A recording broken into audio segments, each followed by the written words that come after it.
Bonjour. Comprendre la mort de Jésus. Le film de Mel Gibson. Le Coran déclare, mais ils ne l'ont pas tué, ils ne l'ont pas crucifié. Cela leur est seulement apparu ainsi. Ils ne l'ont certainement pas tué, mais Allah l'a élevé vers lui. C'est la sourate An-Nisa, les femmes, versets 157-158. Cependant, on peut s'interroger. Que cache le vif intérêt manifesté dans les pays arabes par le film de Mel Gibson sur la Passion du Christ en 2004 ? Le président de l'autorité palestinienne Yasser Arafat l'avait qualifié d'émouvant et historique. Et le conseiller d'Arafat en matière de médias, Nabil Abou Roudena, qui a vu le film en même temps qu'Arafat, déclarait « Les Palestiniens sont encore soumis au même genre de souffrance que celle que Issa, Jésus, a subie lors de la crucifixion. » Ahmad Ali, l'éditeur du quotidien qatariote Al-Watan, loue la politique d'ouverture du prince qatariote Sheikh Hamad bin Khalifa en ces termes. La projection du film de Mel Gibson au Qatar est un pas en avant vers la politique d'ouverture culturelle et la tolérance religieuse dans notre pays.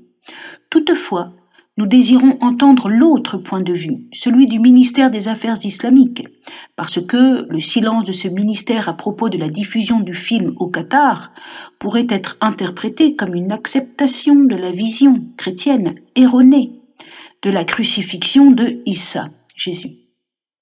L'intérêt pour le film de Mel Gibson vient du fait que l'on voit le diable Iblis, très personnifié dans le film, perdre son pouvoir à cause du sang versé d'Al-Masir. Le diable Iblis, prince de ce monde, tient les gens dans la chaîne du mal. Il les attaque à la fois de l'extérieur, injustice, maladie, malheur, et de l'intérieur. Il incite les gens à détruire à leur tour les autres ou à s'autodétruire. Le diable Iblis n'arrive pas à entraîner Jésus Issa, qui demeure innocent. Alors il va concentrer tout le mal du monde contre lui. Jésus, Issa, retourne ce mal en une souffrance offerte. Il donne sa vie jusqu'à la dernière goutte de son sang. Et ainsi, il a déjoué le diable Iblis et il a brisé la chaîne du mal. Face à l'innocence de Jésus et de sa mère, chacun comprend qu'il n'est pas aussi innocent qu'il prétend l'être.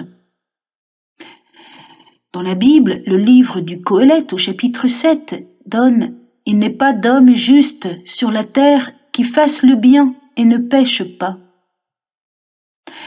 Mariam nous indique comment en sortir. Elle est restée debout, dans l'offrande, avec son fils. Et dans son rayonnement immaculé, chacun peut participer à cette œuvre de libération du mal, en soi-même et dans la société.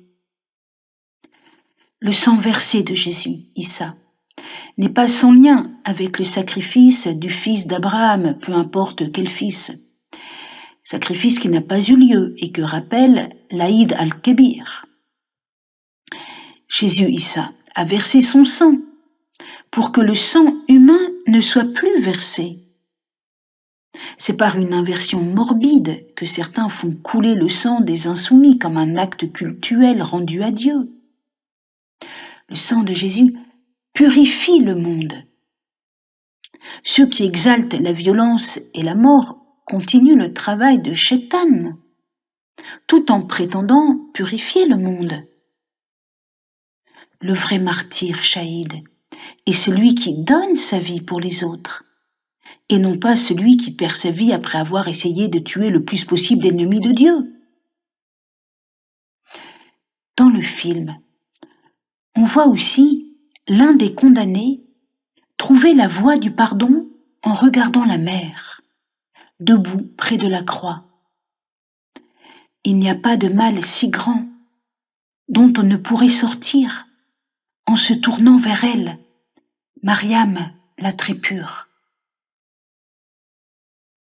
Merci, au revoir, à bientôt.